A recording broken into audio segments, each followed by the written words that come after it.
Eu quero saudar a todos com a paz do Senhor Jesus nessa tarde. Agradecer ao pastor Martinho o convite para retornar a esse lugar e participar desse evento com vocês nessa tarde. Muito obrigado pelo privilégio. O tema do evento tem a ver com o fato de que Deus nos fez para estarmos focados na eternidade, na busca do que é eterno. E eu queria falar a respeito desse tema, partindo das palavras do apóstolo Paulo, na segunda carta que ele escreveu aos Coríntios, capítulo 4. Queria que você abrisse sua Bíblia ou seu dispositivo, que nós vamos seguir o texto, verso a verso. Segunda carta de Paulo aos Coríntios, capítulo 4, nós vamos do verso 7 até o capítulo 5, verso 10.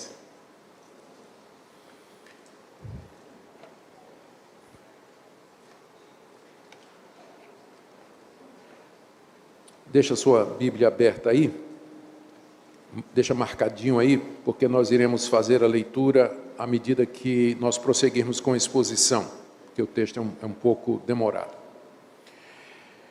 Queridos, o apóstolo Paulo constantemente tinha que defender-se de algumas acusações que eram levantadas contra ele, especialmente por judeus que haviam abraçado o cristianismo, mas achavam que se devia ainda continuar guardando todos aqueles rituais que Moisés havia mandado para a nação de Israel. E eles não gostavam de Paulo, porque Paulo ensinava que a pessoa é justificada pela fé em Jesus Cristo, pela fé somente, e sem as obras da lei. Então, esses judeus cristãos, especialmente os fariseus que haviam crido que Jesus era o Messias, eles diziam que Paulo havia se desviado do evangelho verdadeiro, que Paulo não era um apóstolo como os 12 apóstolos de Jesus Cristo, que Paulo era um judeu meia boca, porque Paulo era da dispersão, ele não era da Judeia, mas ele era da dispersão, e eles tinham um argumento que parecia de fato demonstrar que o apóstolo Paulo não era um verdadeiro apóstolo de Jesus Cristo.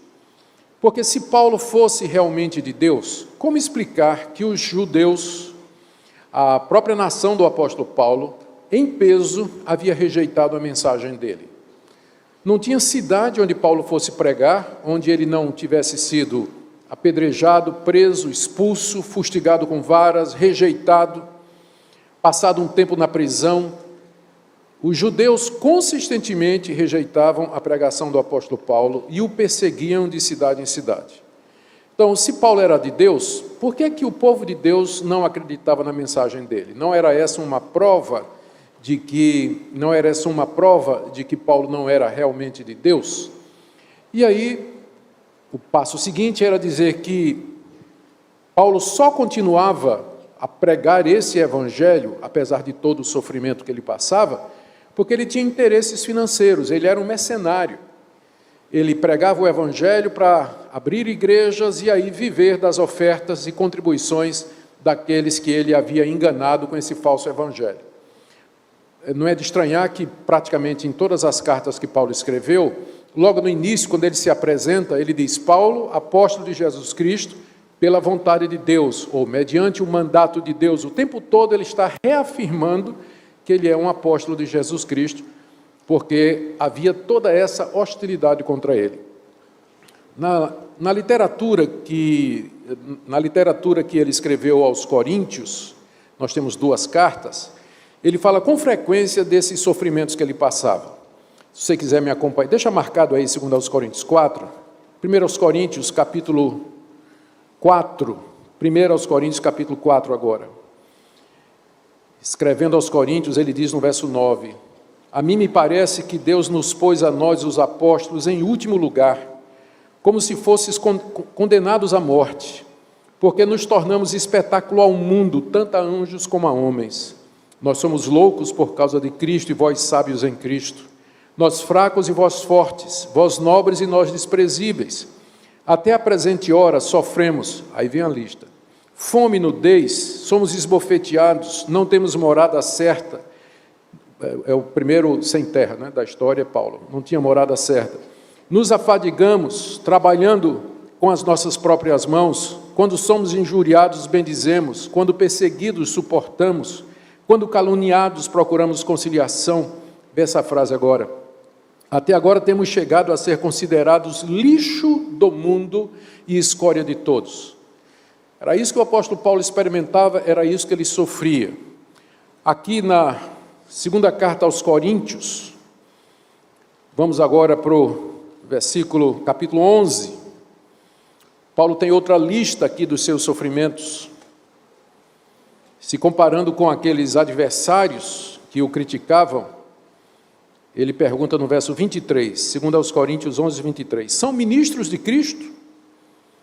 Falo como fora de mim. Eu ainda mais, em trabalhos muito mais em prisões, em açoites sem medida, em perigos de morte muitas vezes. 5 vezes recebi dos judeus uma quarentena de açoites menos um. Fui 3 vezes fustigado com varas, 1 vez apedrejado. Em naufrágio 3 vezes, 1 noite e 1 dia passei na voragem do mar. Em jornadas muitas vezes, em perigos de rios, em perigos de salteadores, em perigo entre patrícios, em perigo entre gentios, em perigos na cidade, em perigos no deserto, perigos no mar, em perigos entre falsos irmãos, em trabalhos e fadigas, em vigílias muitas vezes, em fome e sede, em jejum muitas vezes, em frio e nudez. Além das coisas exteriores, ao que pesa sobre mim diariamente a preocupação com todas as igrejas. Quem enfraquece que também eu não enfraqueça? Quem se escandaliza que eu não me inflame? E aí, continuando no capítulo 12, aquela passagem bem conhecida, no verso 7, para que não me ensoberbecesse com a grandeza das revelações, sou-me posto um espinho na carne, mensageiro de Satanás para me esbofetear, a fim de que não me exalte. Por causa disso, 3 vezes pedi ao Senhor que o afastasse de mim, mas ele me disse, a minha graça te basta, porque o poder se aperfeiçoa na fraqueza. De boa vontade, pois, mais me gloriarei nas fraquezas, para que sobre mim repouse o poder de Cristo. Pelo que sinto prazer nas fraquezas, nas injúrias, nas necessidades, nas perseguições, nas angústias por amor de Cristo, porque quando sou fraco, então é que sou forte. Eu tenho certeza que se os pastores de hoje passassem 1/3 do que Paulo passou aqui, eles já tinham desistido do pastorado.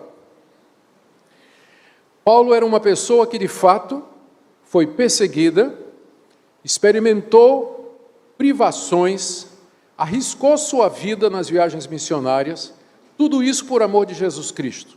Enfrentou a recusa do seu povo, a perseguição dos inimigos, mas ele não desistia, ele não desanimava, ele continuava de cidade em cidade. Era expulso de uma cidade e ia pregar em outra. Ali começava, os judeus o perseguiam, ele ia para outra cidade e assim por diante. Qual era a razão, ou qual o motivo, o que levava o apóstolo Paulo a perseverar na vida cristã e no ministério cristão em meio a todo esse sofrimento que nós acabamos de ler aqui? A toda essa privação pela qual ele passava. E é aqui que entra o nosso texto, 2 aos Coríntios, capítulo 4, onde do verso 7 até o capítulo 5, verso 10, o apóstolo Paulo explica por que é que ele sofre.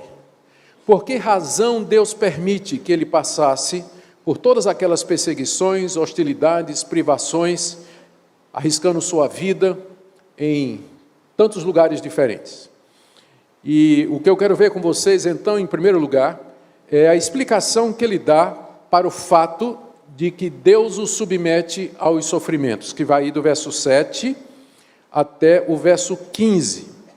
E depois, do verso 16 até o capítulo 5, no final, ele vai dar 5 razões pelas quais ele não desanima. São 5 contrastes que ele vai fazer. E esses contrastes giram em torno do tema dessa conferência. Paulo não desiste porque ele está de olho naquilo que é eterno e não naquilo que é terreno. E ele explica isso fazendo 5 comparações ou 5 contrastes, como eu vou querer trazer aqui para vocês. Então, em primeiro lugar, ele explica por que ele sofria tanto. Ele está dando uma resposta ao pessoal que dizia que os sofrimentos dele eram uma prova de que ele não era de Deus. Aliás, esse é um tema muito relevante hoje, porque para muitos evangélicos hoje, uma vida de privação, de sofrimento, de angústia, de dificuldade, de dor, é uma prova de que nós estamos ou em pecado, ou que Deus não gosta de nós, porque se você for de Deus e Deus amar você, e se tiver tudo bem entre você e Deus, você vai ser bonito, rico, alegre, vai arrumar um casamento, vai ter um emprego, um carro do ano e assim por diante. O Paulo não se encaixa nisso, porque se fôssemos medir o amor de Deus pelo apóstolo Paulo, segundo os termos de hoje, Deus certamente devia ter muita raiva dele. Se a gente fosse medir o amor de Deus pelo apóstolo Paulo, usando os parâmetros da teologia da prosperidade que tem por aí hoje, Paulo seria de fato um rejeitado e alguém contra quem Deus estava bastante irado, porque vocês viram a lista dos sofrimentos dele. Viram a lista dos sofrimentos dele. Então, qual a explicação para um crente fiel, temente a Deus, alguém que amava a Deus, qual a explicação para sofrer tanto? Por que pessoas assim sofrem? Por que crentes fiéis sofrem? E ele explica aqui a partir do verso 7. Vamos ler. Temos, porém, esse tesouro em vasos de barro, para que a excelência do poder seja de Deus e não de nós. Em tudo somos atribulados, porém não angustiados, perplexos, porém não desanimados, perseguidos, porém não desamparados, abatidos, porém não destruídos, levando sempre no corpo o morrer de Jesus, para que também a sua vida se manifeste em nosso corpo. Porque nós que vivemos somos sempre entregues à morte por causa de Jesus, para que também a vida de Jesus se manifeste em nossa carne mortal. De modo que em nós opera a morte, mas em vós a vida. Tendo, porém, o mesmo espírito da fé, como está escrito: eu criei, por isso é que falei.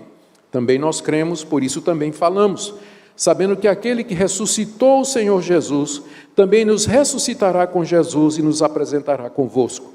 Porque todas as coisas existem por amor de vós, para que a graça, multiplicando-se, torne abundantes as ações de graças por meio de muitos, para a glória de Deus. Aqui, em resumo, Paulo está dizendo que a razão pela qual Deus o faz sofrer é para quebrar a sua autossuficiência, quebrar a sua autoconfiança, tornar Paulo totalmente dependente de Cristo, para que a vida de Cristo se manifeste na vida dele. A vida de Cristo não pode se manifestar na vida de Paulo sem que Paulo primeiro morra. E para que Paulo morra, são necessários os sofrimentos, as privações e as contrariedades para quebrar o seu orgulho, quebrar a confiança nele mesmo e despertar uma confiança plena em Deus. E aqui Paulo apela para uma analogia, que é a analogia do vaso de barro, que é como ele começa no verso 7. Nós temos esse tesouro em vasos de barro. O tesouro a que Paulo se refere é o verso anterior, quando ele fala do conhecimento de Deus na face de Cristo, o Evangelho. O Evangelho é o tesouro. Esse Evangelho, que Jesus Cristo é a imagem do Deus invisível, e que é nele que nós temos plena e completa salvação e redenção, esse tesouro, assim chamado porque é o conhecimento mais precioso do mundo, ele foi, contudo, escondido em vasos de barro, que era uma prática muito comum no Antigo Oriente. As pessoas não tinham bancos em caderneta de poupança, então elas guardavam coisas preciosas ou debaixo do colchão, debaixo do travesseiro, ou escondiam nas paredes das suas casas, ou então pegavam um vaso simples de barro, aparentemente sem valor nenhum, e colocavam dentro seus diamantes, joias, pedras preciosas, o que fosse de precioso para eles. Olhando de fora, era um vaso sem valor nenhum, um vaso de barro, usado para qualquer outra coisa. Mas dentro ele continha um tesouro precioso. Para que aquele tesouro aparecesse, era preciso que o vaso fosse quebrado.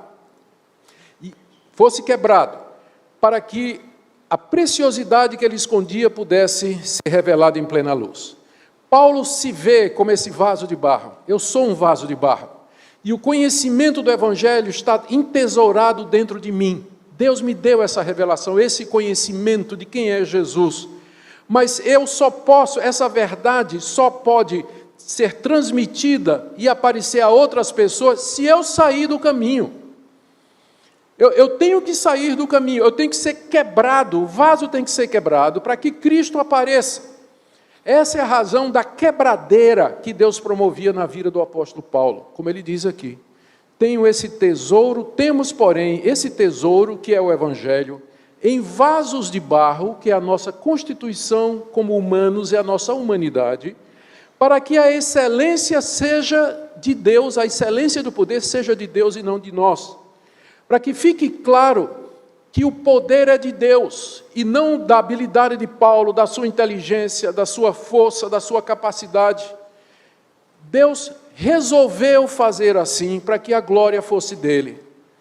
O que Deus resolveu fazer foi pegar o conhecimento mais precioso do universo e esconder em pessoas como vocês e eu, que precisam ser quebrados todo dia, para que essa verdade transpareça. Essa é a razão pela qual Deus submetiu o apóstolo Paulo a todos aqueles sofrimentos, a toda aquela quebradeira. E essa é a razão pela qual também ele continua hoje submetendo à quebradeira homens e mulheres fiéis, que creem e temem a Deus e querem servi-lo. Porque enquanto nós confiarmos em nós mesmos, enquanto nós quisermos aparecer e ter o primeiro lugar, esse tesouro não vai aparecer.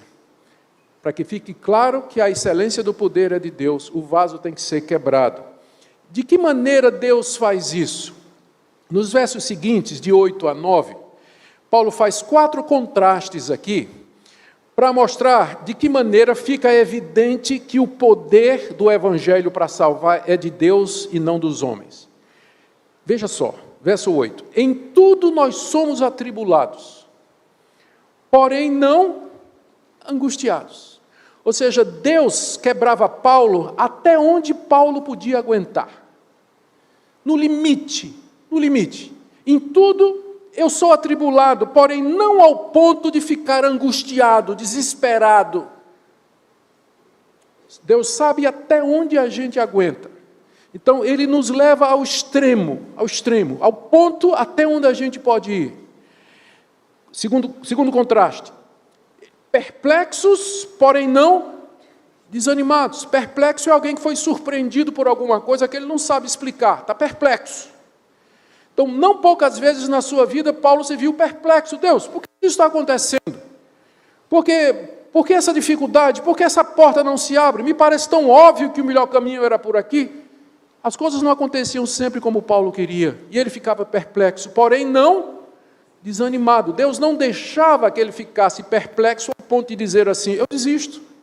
Não adianta servir esse Deus, eu não compreendo esse Deus, eu não entendo a razão das coisas. A perplexidade não levava ao desânimo, porque Deus o sustentava, Deus o segurava. Terceiro, verso 9, perseguidos, porém não desamparados. Deus permitia perseguição na vida de Paulo, perseguição feroz, violenta, cruel. Não só abusos morais, mas perseguição física mesmo. Vocês viram na lista, chicotadas, varadas, que ele passou. Porém, apesar de perseguidos, ele não era desamparado, como por exemplo, lá na prisão de Filipos, quando ele estava lá com Silas, depois de ter sido chicoteado, recebido varadas nas costas, estavam lá na prisão, de noite eles estavam cantando e louvando a Deus. E Deus respondeu, trazendo liberdade através de um terremoto e de um carcereiro que se converte naquela noite. Perseguido, porém não desamparado. Deus permitia perseguição na vida dele, mas não ao ponto em que Paulo dizia assim, estou completamente desamparado, não estou sentindo a presença de Deus, não estou sentindo nada da parte de Deus, porque Deus só deixava a perseguição ir até um ponto, porque ele sabia que se fosse mais um pouco, até Paulo não ia aguentar, nem eu e nem você. Por isso que a Bíblia diz, não vos veio provação que não fosse humana. Deus não permitirá que sejais provados além do que podeis suportar. E juntamente com a provação ou a tentação, Ele dará o escape para que vocês possam aguentar. Então, era nisso que a excelência do poder se media. Última coisa, verso 9. Abatidos, porém não destruídos. Paulo ficou abatido muitas vezes. Quem é que não ficaria diante daquela lista? Quantas vezes Paulo não deve ter ficado abatido, mas nunca destruído, dizendo, chegou o fim, minha vida acabou. É o fim de tudo, não vale mais a pena, não vale mais a pena. É nesse sentido que a excelência do poder se demonstra, ou seja, que o poder excelente é de Deus. É que Deus usa criaturas frágeis, criaturas vulneráveis, pessoas limitadas, pessoas sofridas, que podem, sujeitas a todo tipo de mudança, de dor aqui nesse mundo. Através delas, Deus manifesta o seu poder mediante o tesouro desse conhecimento que é o Evangelho. Essa é a razão pela qual eu sofro, diz o apóstolo Paulo. Então, aquilo que os seus inimigos diziam, que era algo contra, tipo assim, essas listas de sofrimentos aqui é uma prova de que Paulo não é de Deus, porque como é que Deus deixaria um servo seu passar por tudo isso? Paulo diz exatamente o contrário. Esses sofrimentos são para que fique claro que Deus é Deus e eu sou apenas um vaso de barro. É para esse motivo que Deus permite esse tipo de coisa. E aí ele tira as conclusões disso no verso 10 até o verso 11, explicando que é dessa forma que a vida de Cristo se manifesta. Verso 10, levando sempre no corpo o morrer de Jesus, para que também a sua vida se manifeste em nosso corpo. Levando sempre no nosso corpo o morrer de Jesus. Jesus morreu na cruz para que nós tivéssemos vida. Da mesma forma, os seus seguidores têm que morrer para que outros tenham vida. É nesse sentido que Paulo diz, eu levo no corpo o morrer de Jesus. Ou seja, eu sou uma pessoa que estou condenada à morte, embora viva. Nós que vivemos, né, levamos no corpo o morrer de Jesus. Nos Estados Unidos, onde tem a pena de morte em alguns estados, quando chega o dia da execução, os guardas vão lá na cela onde está o condenado e o amarram, prendem, né, nas cadeias e vão levá-lo pelo corredor da morte até a cela, até a sala, onde ele vai ser ou eletrocutado, ou gás, ou injeção letal, outros meios que existem. E à medida que ele vai caminhando pelo corredor da morte, os colegas, os outros prisioneiros que estão nas celas ali, eles começam a gritar, Dead man walking, dead man walking. Homem morto caminhando, homem morto caminhando. Porque mais alguns passos e ele então vai encontrar a morte. É isso que Paulo diz, eu sou um dead man walking. Estou levando o morrer de Cristo, já tenho a condenação sobre mim, já estou morto em Cristo Jesus. Por isso não adianta insistir em viver, viver aqui é viver para a sua glória. Viver para você mesmo, viver para os seus interesses, pensar só nas coisas daqui, porque o cristão, por definição, é um dead man walking, já tem a sentença de morte sobre ele. Ele tem que morrer para que Cristo viva, como ele diz aqui, verso 10, voltando, levando sempre no corpo o morrer de Jesus, para que também a sua vida se manifeste em nosso corpo. Porque não é isso que nós queremos, que Jesus viva em nós, que a vida dele se manifeste em nós, a vida do Cristo ressurreto se manifeste em nós, porque esse é o verdadeiro poder do cristianismo, não é a sua vida, mas o Cristo ressurreto vivendo em mim. Mas para que ele viva em mim, eu tenho que morrer. Não mais eu, disse Paulo, mas Cristo vive em mim. Para que Cristo possa viver em mim, eu tenho que morrer. Eu lembro de uma história que eu vi, não sei se é verdadeira, eu vou passar do mesmo jeito que eu escutei. Teve uma reunião, um retiro de pastores, num lugar muito aprazível, onde tinha um açude, que dava para nadar, mas era perigoso. E foi avisado, né, que o pessoal não se aventurasse muito para dentro do açude, porque era muito fundo. Mas um pastor lá resolveu nadar até o meio do açude e de repente ele teve cãibras e começou a morrer afogado, né? Começou a se afogar. E quem já teve cãibras nadando sabe como é terrível esse tipo de coisa. E ele começou a afogar, não tinha jeito, começou a gritar, socorro, socorro. Aí juntou a pastorada toda na beira do açude e ficaram olhando sem saber o que fazer. Aí lembraram do pastor João. O pastor João tinha sido campeão de natação, atleta, grandão assim, parecia um guarda-roupa. Estava olhando, né? Olhando lá com os outros aquela situação. Aí os pastores, João, vai lá, salva o cara, você não é campeão de natação? E João só Só olhando lá. E o pastor lá no meio, né? Socorro, socorro, afundando. Aí, 1, 2, né? Acabando. Finalmente, quando o pastor levantou a mão pela última vez e afundou, João tirou a camisa, pulou, deu 4, 5 braçadas, chegou onde estava o cidadão, pegou pelo pescoço, gentilmente trouxe até a margem do açude são e salvo. Os pastores cercaram João, furiosos. Você podia ter salvado ele desde o começo. Por que você deixou ele sofrer? E João disse, se eu fosse buscá-lo enquanto ele tinha forças, ele se agarraria comigo e nós dois morreríamos afogados. Eu só poderia salvá-lo depois que ele desistiu dele mesmo. É isso que Paulo está dizendo aqui.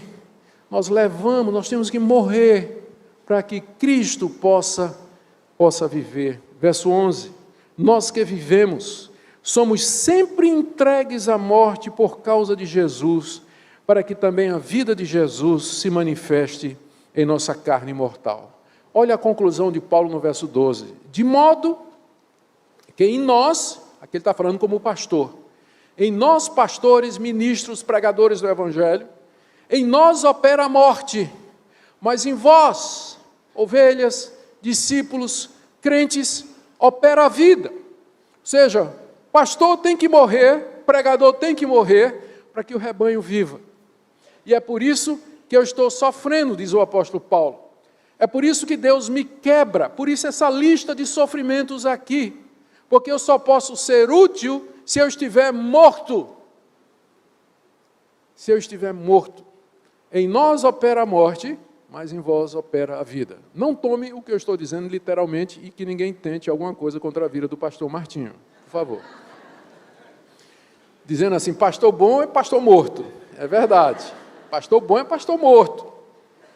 Porque em nós opera a morte, mas em vós a vida. E o que é verdade a respeito dos pastores, é verdade a respeito dos cristãos também.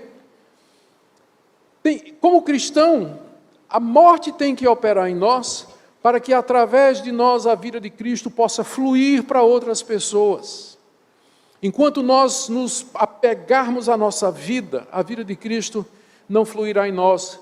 Paulo está só repetindo o que Jesus Cristo disse, quem ama a sua vida, perdê-la-á. Mas quem perder a sua vida por amor de mim, esse a achará. Ele estava falando exatamente disso, de nós renunciarmos a nós mesmos, renunciar aos nossos projetos de vitória, de sucesso, todos voltados para nós mesmos, e focarmos no que é eterno, e vivermos para aquilo que é do reino de Deus. Isso não significa que a gente vai ser um monte de ET desconectados do dia a dia. Ainda temos que ir trabalhar, temos que estudar, temos que criar os filhos, temos que ganhar o pão, temos que ajudar as pessoas ao nosso redor, temos que nos envolver na sociedade como cidadãos brasileiros, mas o nosso foco nunca poderá ser essas coisas. Nunca. Essa não é a razão da minha existência, não é essa a razão pela qual Deus me chamou e nem chamou você. Por isso que a quebradeira é necessária, para Deus dizer, as coisas que você aprecia, as coisas que você considera mais importantes na sua vida, elas são como um vaso de barro. O que é mais importante é o tesouro que vai ficar para todo sempre. Verso 13 até o final, o apóstolo Paulo então começa a dar explicações então, porque é que ele não desanima. Ele diz no verso 12, em nós opera a morte. Verso 13, temos, porém, apesar de em nós operar a morte, ou seja, todo aquele sofrimento que Deus usa para nos quebrar, tenho, porém, o mesmo espírito de fé do salmista do Salmo 116, verso 10, que disse assim, eu criei, por isso é que falei. Paulo está fazendo a citação do Salmo 116, onde Davi relata uma série de sofrimentos e diz que no meio daqueles sofrimentos ele creu nas promessas de Deus, por isso que ele continuava a exaltar a Deus e a louvar a Deus. Eu criei, por isso falei. Paulo então aplica isso para a situação dele, veja o final do verso 13. Também nós cremos, por isso também falamos. Por que é que eu não paro de falar? Porque eu criei. Porque eu creio nesse Deus, creio nas suas promessas, creio que depois dessa quebradeira toda, Ele vai me dar a vida eterna. Eu creio, por isso é que eu falo, por isso é que eu continuo falando, E o que é que Paulo cria? Está no verso seguinte, crendo, esse sabendo aí, equivale ao crer do verso anterior, sabendo ou crendo, que aquele que ressuscitou o Senhor Jesus, também nos ressuscitará com Jesus e nos apresentará convosco. Em que é que Paulo cria para que ele continuasse falando, apesar de toda essa quebradeira que foi já contada aqui? Ele cria na ressurreição dos mortos. Que um dia aquele mesmo Deus que tirou Jesus Cristo da sepultura ao terceiro dia, haveria de ressuscitá-lo também. E com ele, todos os que são de Cristo, no último dia, para entrarem na felicidade eterna do reino de Cristo. Eu criei, por isso é que eu falei. Eu creio que o Deus que ressuscitou Jesus Cristo, um dia vai me ressuscitar dentre os mortos. Portanto, mesmo que minha vida aqui nesse mundo, aos padrões humanos, ela seja uma vida desperdiçada, vergonhosa, passada em meio de fugas, prisões, cadeias, fome, sede, alguém errante que não tem morada, que não tem família, que nunca arrumou um casamento, não é? Todo esse sofrimento, ainda assim eu não estou focado nessas coisas, eu estou focado naquilo que é eterno, que é exatamente o tema desse encontro aqui. Paulo desenvolve isso. No verso 15, ele diz que tudo isso existe para a glória de Deus. Se eu depois pode dar uma olhadinha no verso 15. Se eu já passar para a elaboração que Paulo faz agora, porque ele diz que não desanima, não é? Ele deu a razão pela qual ele fala. E agora, então, ele vai continuar isso aí. Ele vai fazer 5 contrastes aqui, para dizer que a razão pela qual ele não desanima é exatamente isso que ele acabou de dizer. O foco na ressurreição, o foco na vida eterna, o foco naquilo que vai durar, em contraste com as coisas passageiras aqui desse mundo. Então, são 5 contrastes. O primeiro está no verso 16. Por isso, ele diz, não desanimamos. Pelo contrário, mesmo que o nosso homem exterior se corrompa, contudo, o nosso homem interior se renova de dia em dia. O primeiro contraste é entre o homem exterior e o homem interior. O homem exterior era aquilo que Paulo era enquanto gente, enquanto pessoa. O homem exterior era Paulo sujeito a pancada, prisão, pedrada, varada, fome, sede e nudez. Paulo diz que o homem exterior, ele se corrompe. Ou seja, corromper aqui não é no sentido pejorativo, de corrupção moral, mas ele se desgasta, ele está se acabando de tanto apanhar, de tanto passar privações. O corpo de Paulo, a vida de Paulo ia se acabando. A gente vai ficando velho, as doenças chegam, sentimos o peso dos anos, o peso do sofrimento, da provação e das privações. Então, a nossa pessoa, enquanto ligada a esse mundo, exteriormente, todo dia ela se corrompe, cada dia nós vamos ficando mais velhos, cada dia a morte está mais próxima. Cada dia nós envelhecemos mais um pouquinho. O nosso homem exterior se corrompe. Contudo, olha a perspectiva de Paulo. Na proporção inversa, o nosso homem interior se renova.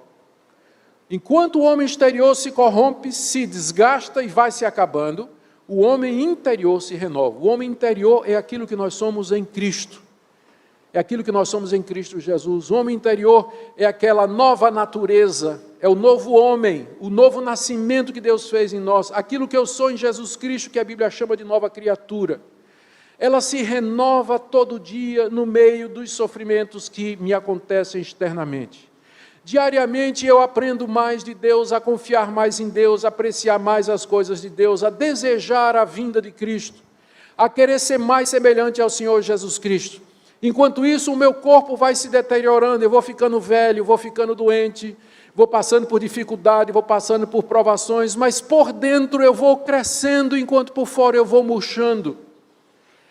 Se você olha para a realidade dessa perspectiva, você vai agora entender porque Paulo diz, por isso eu não desanimo.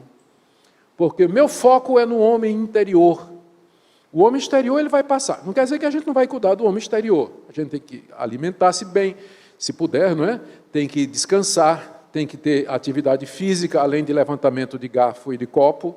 Nós precisamos ter lazer, precisamos, né, tomar as medidas necessárias para preservar o nosso corpo. Mas é inexorável a destruição dele. Ele caminha todo dia para o fim.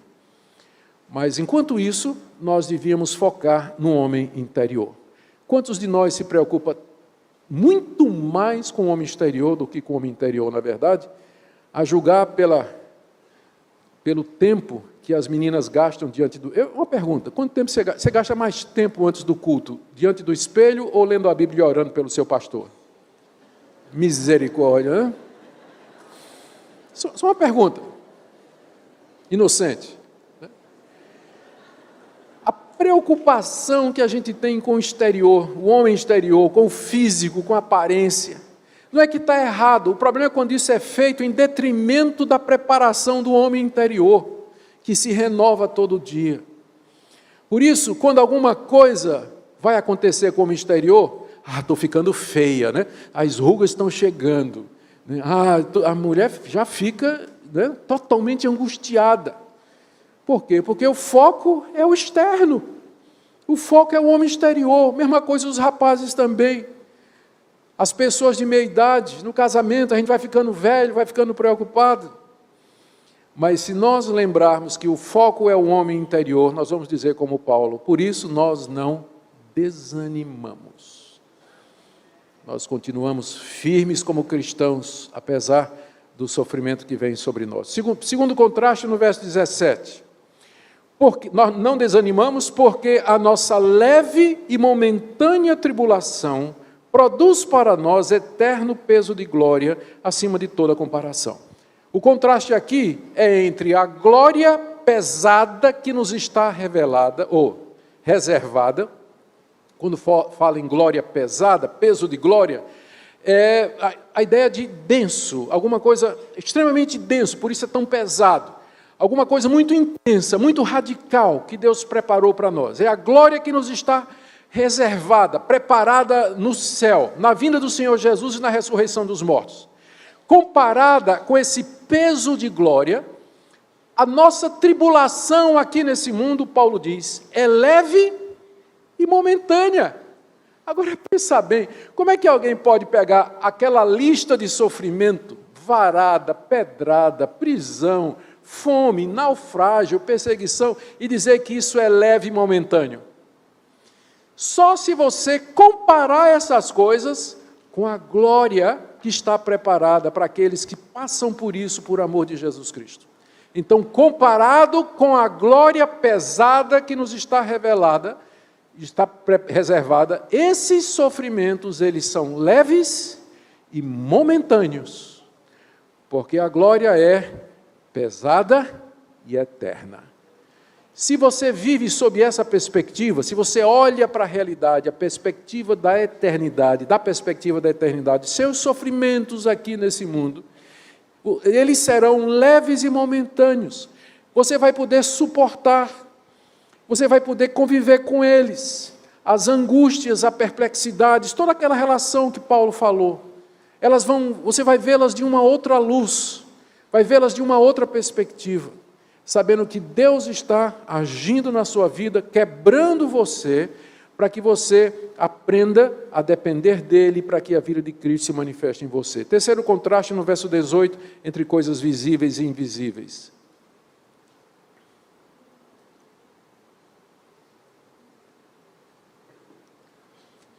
Verso 18. Não atentando nós nas coisas que se veem, mas nas coisas que não se veem. Porque as coisas que se veem são temporais, e as coisas que não se veem são eternas. Não atentando, quer dizer, não focando, não me dedicando nas coisas que se veem. Quais são as coisas que se veem? São aquelas coisas que pertencem ao nosso mundo material e que estão ao nosso redor. Pessoas, coisas, tudo aquilo que os 5 sentidos podem tocar, perceber, apalpar. Estas são as coisas que se veem, as coisas que se percebem e que fazem parte desse mundo presente e que está passando e que vai passar. Os dias do nosso mundo estão contados e um dia esse mundo como nós o conhecemos, ele deixará de existir. As coisas visíveis fazem parte dessa realidade. As coisas invisíveis, que não se veem, elas têm a ver com aquilo que fica para sempre. Por exemplo, Deus, que eu não vejo, Cristo, que eu não vejo, a vida eterna, que eu não vejo, o novo céu e a nova terra, que eu não vejo, o gozo e a alegria da imortalidade e da ressurreição, que eu não vejo. São estas coisas que não se veem, que haverão de permanecer para todo sempre. Paulo aqui não está sendo um tipo assim, gnóstico, que faz uma dualidade entre matéria e espírito, como se a matéria não fosse importante. Deus criou a matéria e nos deu corpos, e criou a realidade visível, para que nós vivêssemos nela. Mas o problema do homem é que depois do pecado, ele passa a dar mais importância à realidade material do que à realidade espiritual invisível, leia-se Deus e as coisas do seu reino. Uma vez que nós entendemos que as coisas invisíveis é que são as coisas eternas, nós vamos deixar de viver para ter dinheiro para aposentadoria, agora não tem mais jeito, né? Para ter dinheiro para quando ficar velho, entende? As pessoas vivem para isso. A maioria das pessoas, os cristãos inclusive, qual é o foco da vida deles? Passar no vestibular, terminar meu curso, arrumar um emprego, arrumar um casamento, comprar um apartamento, ter filhos quando muito, né, gozar a vida, viajar pelo mundo, conhecer lugares. E se sobrar tempo, eu vou dedicar tempo para as coisas de Deus, buscar as coisas de Deus, conhecer mais a Deus, servir a Deus, testemunhar a respeito de Cristo. É isso que Paulo está dizendo aqui. É uma inversão. Por isso, quando essas coisas faltam, quando perde o emprego, perde o carro, morre o marido, morre a esposa, morre um filho, não aguenta, entra em desespero. Entra em desespero, porque está olhando para o mundo com os óculos errados, está olhando a realidade da perspectiva errada. Eu vou ler como é que você deve ver o mundo, qual a perspectiva correta. Verso 9, não atentando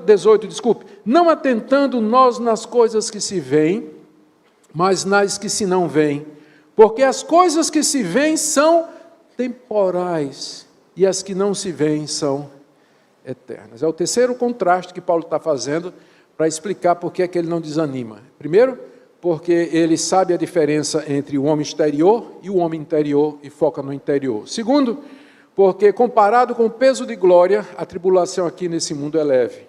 Terceiro, porque o que vai ficar é o que é invisível, por isso Paulo não foca nas coisas visíveis, porque elas são passageiras e podemos ter e não ter. Quarto, ele faz um contraste entre casa e tenda. Capítulo 5. Sabemos que se nossa casa terrestre desse tabernáculo se desfizer, temos da parte de Deus um edifício, casa não feita por mãos, eterna nos céus. E por isso, nesse tabernáculo, gememos, aspirando por sermos revestidos da nossa habitação celestial, se todavia formos encontrados vestidos e não nus. Pois, na verdade, os que estamos nesse tabernáculo, gememos angustiados, não porque queremos ser despidos, mas revestidos, para que o mortal seja absorvido pela vida. Ora, foi o próprio Deus quem nos preparou para isso, outorgando-nos o penhor do Espírito. Esses versos eles giram em torno de uma outra analogia que o apóstolo Paulo faz e que era bem familiar para ele. A profissão de Paulo era fazedor de tendas. Todo jovem fariseu, na verdade, todo jovem judeu tinha que aprender uma profissão e geralmente era a profissão do seu pai. Era um negócio de família. E o negócio da família de Paulo era a construção, fabricação de tendas. Paulo aprendeu a fazer tendas, desde que ele era garoto. E ele sabia pegar as peles, os panos, costurá-los, estruturá-los com uma estrutura de madeira ou do material que era disponível na época. Ao mesmo tempo, Paulo tinha consciência de que as tendas que ele fazia, elas não eram habitações seguras, permanentes e totalmente à prova d'água ou que iam durar para sempre. As tendas se rasgavam, eram comidas pela traça, se deterioravam com o uso. Com o tempo elas vazavam, não oferecia proteção contra animais e homens. Comparados com as casas de alvenaria naquele tempo, geralmente era de barro, que era jogado em paredes entremeadas de galhos de árvore, muito como taipa, né, que é feita no interior ainda hoje em alguns lugares. Então, em contraste com aquelas casas sólidas, feitas com material mais permanente, as tendas eram uma habitação bastante provisória. A analogia que Paulo faz aqui é a seguinte: a nossa existência aqui nesse mundo é comparada com a existência que Deus tem preparada na glória, é como você comparar uma tenda com uma mansão construída por Deus. É esse o contraste. Agora, vamos olhar em detalhes. Nós sabemos que se nossa casa terrestre desse tabernáculo é tenda, nós sabemos que se o nosso corpo, a nossa existência aqui nesse mundo, se desfizer, nós temos da parte de Deus um edifício, uma casa não feita por mãos, eterna nos céus. Olha o contraste. O que é que Deus tem preparado para nós? Ele tem um edifício, não um tabernáculo, não feito por mãos. As tendas são feitas pelas mãos humanas, mas esse edifício é feito pela palavra do poder daquele que disse: haja luz e houve luz. Eterna, em vez da provisoriedade da tenda, e nos céus em contraste com a terra onde a tenda fica. É isso que Deus tem preparado para nós. O que Paulo está dizendo é isso. Eu sei que na hora que eu morrer, eu vou deixar de morar numa tenda e eu vou morar numa mansão feita por Deus nos céus. Ele está se referindo à ressurreição dos mortos. Há um período de tempo aqui entre a morte e a ressurreição, mas Paulo está falando, ele não está comparando aqui morrer e ir para o céu, mas ele está comparando morrer e ressuscitar. É o corpo da ressurreição que é a mansão celestial que Deus preparou para nós. Paulo sabe que na hora que o nosso corpo humano aqui se desfizer, Deus tem para nós o corpo imortal, perfeito, que vai durar para todo sempre, sem pecado, eterno, reservado para nós. Por isso, nesse conhecimento, no verso 2, sabendo disso, nesse tabernáculo, enquanto estou aqui morando nessa tenda, eu estou gemendo. Crente pode gemer, tá? Paulo diz aqui, nós gememos. Não faz mal você dizer para Deus, Deus está doendo, Deus não aguenta, está difícil. E tem hora que a gente geme mesmo. Gemer faz parte dessa vida aqui. Enquanto a gente morar nesse tabernáculo e nessa tenda, nós gememos. Nós gememos, verso 2, aspirando, desejando profundamente ser revestido da nossa habitação celestial. Quem é que não gemeria se soubesse que tem uma mansão de mármore, granito, ouro, piscina, campo de golfe, campo de futebol, sala de TV de 213 polegadas, plana, tudo aguardando você e você morando assim, numa casinha de papelão e madeira, numa periferia de São Paulo. Gemendo, eu quero ir para lá, eu anseio por isso. Então, mas você só pode gemer por isso se você tiver confiança nisso, se você crer nisso, se você de fato vê valor nisso. Mas tem muitos crentes que passam a vida toda satisfeitos com essa tenda aqui, focados em adornar essa tenda, pintar a tenda, decorar a tenda, trocar os móveis da tenda. O foco é só as coisas daqui, esquecidos do que Deus tem preparado para nós. Então, sabendo disso, nós aspiramos a ser revestidos, e Paulo, porém, faz aqui uma cautela. Ele diz no verso 3, se todavia formos encontrados vestidos e não nus. Ele está dizendo, essa promessa é para quem é crente. Se na hora que você morrer, você for encontrado vestido com as roupas da justificação, com as vestes de justiça do seu Senhor e Salvador Jesus Cristo. Porque se na hora de morrer você for encontrado nu, então você não tem habitação celestial. Aqui Paulo, de vez em quando ele faz isso, ele para o que ele está dizendo para dizer, veja bem, eu estou dizendo isso para quem é crente. Isso aqui é para quem é o verdadeiro cristão. Não estou fazendo promessas universais de que todo mundo na hora da morte vai para o céu. Porque tem gente que pensa nisso, né? Que isso aqui que depois da morte todo mundo vai morar com Deus, está tudo certo. Não, não, diz Paulo, isso aqui é só para aqueles que na hora da morte foram encontrados vestidos e não nus. É para esses que Deus tem reservado. Na verdade, verso 4, aqui ele explica, nós que estamos nesse tabernáculo gememos angustiados, não por querermos ser despidos, mas revestidos para que o mortal seja absolvido pela vida. Aqui é importante isso aqui, porque do jeito que Paulo está falando, alguém pode tirar a seguinte conclusão errada. Paulo, se é assim, é melhor morrer. Então eu vou tirar a minha vida, eu vou me suicidar. Porque se eu tirar a minha vida, eu já entro na posse de tudo isso. Por isso Paulo diz aqui, eu estou dizendo essas coisas, nós gememos angustiados, não porque queremos ser despidos, não é que eu quero morrer. Paulo não tinha intenções suicidas, e ele não tinha pensamento suicida, o suicídio nunca resolveu a vida e nem os problemas de ninguém, e certamente nunca passou pela mente do apóstolo Paulo. Eu não estou dizendo essas coisas porque eu quero ser despido, não, mas eu quero ser revestido, que o mortal seja absolvido pela vida. Eu não estou pensando na morte, mas eu estou pensando na ressurreição. E o anseio pela ressurreição é tão grande, que pode dar a impressão de que eu estou pregando a morte como o caminho e o atalho mais rápido para chegar lá, a automorte, o suicídio. Não é disso que eu estou falando, diz o apóstolo Paulo. Mas, na verdade, eu desejo que o mortal seja absolvido pela vida. E foi para isso, veja o verso 5, foi o próprio Deus quem nos preparou para isso, outorgando-nos o penhor do Espírito. O Espírito Santo que Deus nos deu, ele faz em nós muito mais do que os dons extraordinários. Tem gente, para muita gente, o ministério do Espírito Santo é só fazer o cidadão falar em línguas, profetizar, ter sonhos e visões, e realizar curas, sinais e prodígios. Mas tem uma obra do Espírito Santo que é muito mais importante do que essa. Ele funciona como um penhor, como uma garantia dessas promessas de Deus. É o Espírito Santo quem consola o cristão na hora da angústia, que confirma ao cristão essas verdades para que ele não desanime. Quando eu estava terminando o meu doutorado na Holanda,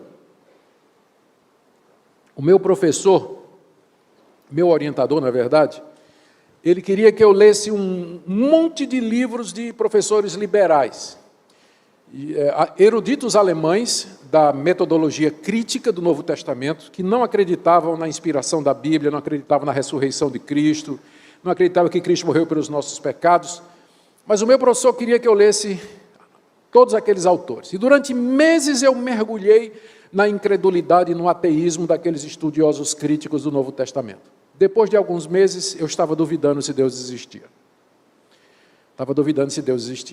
Me ajoelhava para orar ao lado da cama, não conseguia orar. Só chorava, porque eu não tinha certeza de que tinha alguém do outro lado. Durante um mês, eu oscilei a palavra, entre a fé e a incredulidade. Mas eu me lembro que naqueles dias, eu não conseguia virar as costas para Deus, porque lá dentro, lá no íntimo, era como se alguma coisa me segurasse, me dissesse o que você passou, as suas experiências, aquilo que você já experimentou, isso não é mentira. Até um dia que eu peguei o telefone e liguei para o meu orientador nos Estados Unidos e disse, doutor, eu queria que o senhor me ajudasse, porque eu estou aqui para me tornar ateu. Ele perguntou, qual é o problema? Eu disse, é isso, esse autor, tal, os argumentos são muito fortes. Aí ele deu uma risada e disse, olha, anota aí, você vai ler os seguintes livros, tal, responde a tal, fulano de tal que responde a fulano, tal. Comecei a ler aqueles livros e Deus restaurou a minha fé. Escapei isso aqui de ser ateu. Mas sabe o que é que me segurou naqueles dias? Era aquela segurança íntima. Eu não conseguia virar as costas para Deus, porque lá dentro, intimamente, alguma coisa me segurava e dizia, você é crente, Deus é real, as suas experiências foram verdadeiras. Não era uma questão de raciocínio, não era uma questão de argumentos, porque eu estava absolutamente confuso, mas era algo interior. E hoje eu sei o que era. É isso que o Espírito Santo faz, ele segura o verdadeiro crente. Ele não deixa que o verdadeiro crente perca a fé. Ele pode ficar perplexo, porém não destruído. Ele pode ficar confuso, ele pode ficar em dúvida, mas ele nunca vai abandonar a fé, porque é por isso que Deus nos deu o Espírito Santo. E essa é a obra mais importante do Espírito Santo, é nos assegurar de que de fato nós somos filhos de Deus, nos confortar e nos lembrar das promessas de Deus. Foi para isso, foi o próprio Deus quem nos preparou para isso, concedendo-nos o penhor, a garantia do Espírito Santo. Essa é a obra mais importante do Espírito Santo. E agora vamos para o último contraste, caminhando para o final. Temos, portanto, apesar de todo esse sofrimento, verso 6, sempre bom ânimo. Veja que ele está repetindo o que ele vinha dizendo. Ele está explicando por que é que ele não desiste, não desanimo. Criei, por isso falei. Sempre tenho um bom ânimo. Por que é que eu tenho um bom ânimo? Veja que declaração extraordinária no verso 6 em diante. Sabendo que enquanto no corpo estamos ausentes do Senhor, visto que andamos por fé e não pelo que vemos. Entretanto, estamos em plena confiança, preferindo deixar o corpo e habitar com o Senhor. É por isso que também nos esforçamos, quer presentes, quer ausentes, para lhe sermos agradáveis. Porque importa que todos nós compareçamos perante o tribunal de Cristo, para que cada um receba segundo o bem ou mal que tiver feito por meio do corpo. Quinto contraste que Paulo faz. Vamos recordar todos eles. O primeiro foi entre exterior e interior. O segundo foi entre glória eterna e tribulação leve. O terceiro foi entre coisa visível e invisível. O quarto foi entre tenda e mansão no céu. E agora o quinto contraste é entre ausência e presença. Olha o que ele está dizendo aqui. Ele diz no verso 6, eu tenho sempre bom ânimo, sabendo que enquanto no corpo nós estamos ausentes do Senhor. Declaração estranha, não?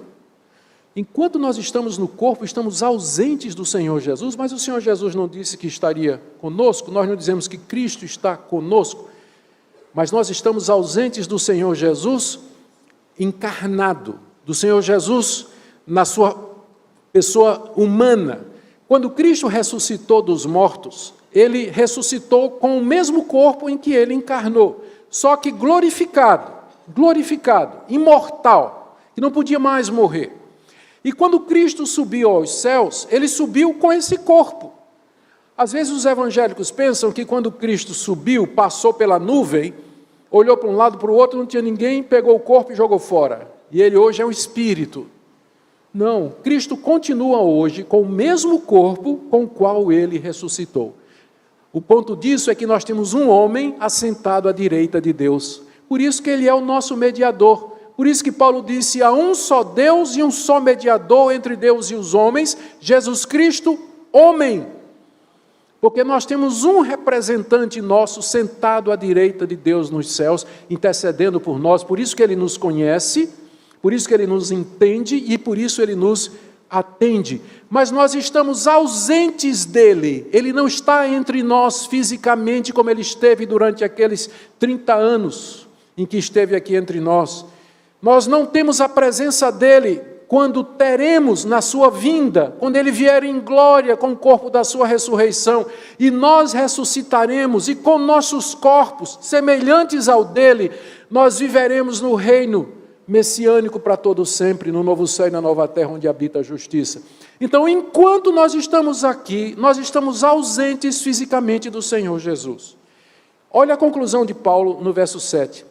Visto que nós andamos por fé e não pelo que vemos. Para mim essa declaração é fantástica. Aqui Paulo define o modo de viver dos cristãos nessa época. Enquanto Cristo não vem, nós vivemos pela fé. Fé é a certeza de coisas que você não vê e a segurança de coisas que você espera. Por isso, desista daquela sua oração. Oh Deus, seria tão bom se Jesus aparecesse aqui ao meu lado. Não, filho, é pela fé. Se Jesus aparecer, vai ser por vista. Né? É por fé. Aquela oração, você fala, oh, Deus, manda um anjo. Se ao menos um anjo viesse me dizer o que fazer, aquilo, não vai mandar, filho. Porque é por fé. Se mandar, vai virar vista, vai virar sentido, vai virar toque, vai virar gosto, vai virar outra coisa. E o modo de existência do cristão até a segunda vinda de Cristo é pela fé.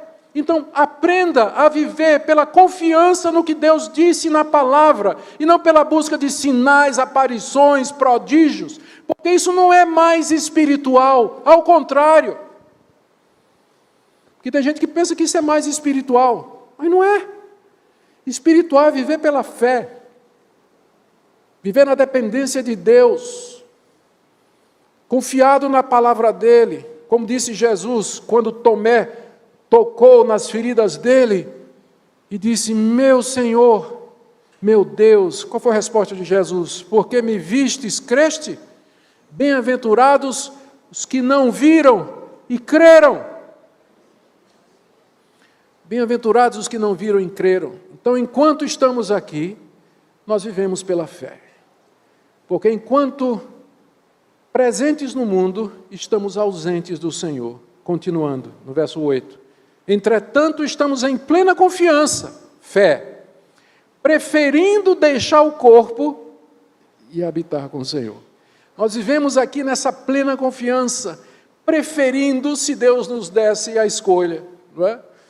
Deixar esse corpo aqui, esse corpo mortal, e habitar com o Senhor na glória, com o corpo ressurreto e imortal, comungando com Ele, andando com Ele, tocando, estando com Ele fisicamente.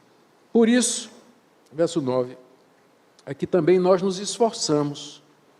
O isso aqui é, pensando na ressurreição e naquele encontro com o Senhor Jesus, é que nós nos esforçamos, quer presentes, quer ausentes, para ser agradável a Cristo. Presentes com Ele ou ausentes dEle, aqui ou no mundo fintouro, nós nos esforçamos para ser agradável. E o último argumento de Paulo, verso 10. Porque importa que todos nós compareçamos perante o tribunal de Cristo, para que cada um receba segundo o bem ou mal que tiver feito por meio do corpo. Nós seremos apresentados diante de Cristo. Finalmente, estaremos presentes com Ele. E ali receberemos de acordo com o bem ou mal que tivemos feito com o nosso corpo. Aqui, Paulo está falando a respeito do dia do juízo, quando os ímpios, os incrédulos, os rebeldes, os falsos cristãos, os religiosos, num sentido pejorativo, eles receberão o juízo e o castigo da parte de Deus. Mas no mesmo evento, aqueles que foram quebrados como vasos de barro, aqueles que focaram no homem interior, aqueles que andaram por fé e não por vista, aqueles que aspiraram e ansiaram ser revestidos da habitação celestial em vez de ficar numa tenda terrena, aqueles que amam o Senhor Jesus de todo o coração e creem nele como o único Senhor e Salvador, esses estarão com Ele para todo sempre e viverão para a glória dEle. Eu quero terminar com essa indagação que é o tema do evento aqui. Qual é o seu foco? O que é que motiva você? O que é que lhe dá alegria? O que é que lhe dá prazer? O que é que orienta a sua vida?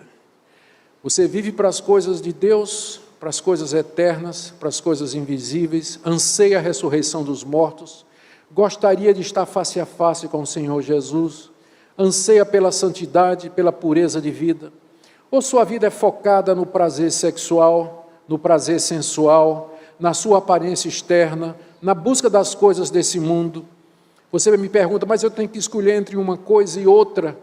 Foi a escolha que Jesus deu ao jovem rico, porque na hora que você torna estas coisas a razão da sua vida, o ídolo e o Deus da sua vida, não tem como compatibilizar as duas coisas, porque ninguém pode servir a dois senhores.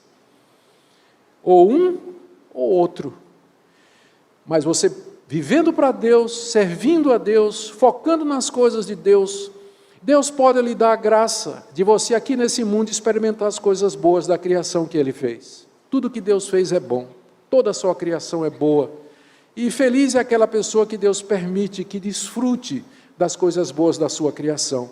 Mas você só pode fazer isso verdadeiramente, louvando aquele que é o Criador, reconhecendo que tudo vem dEle e vivendo para a glória dEle.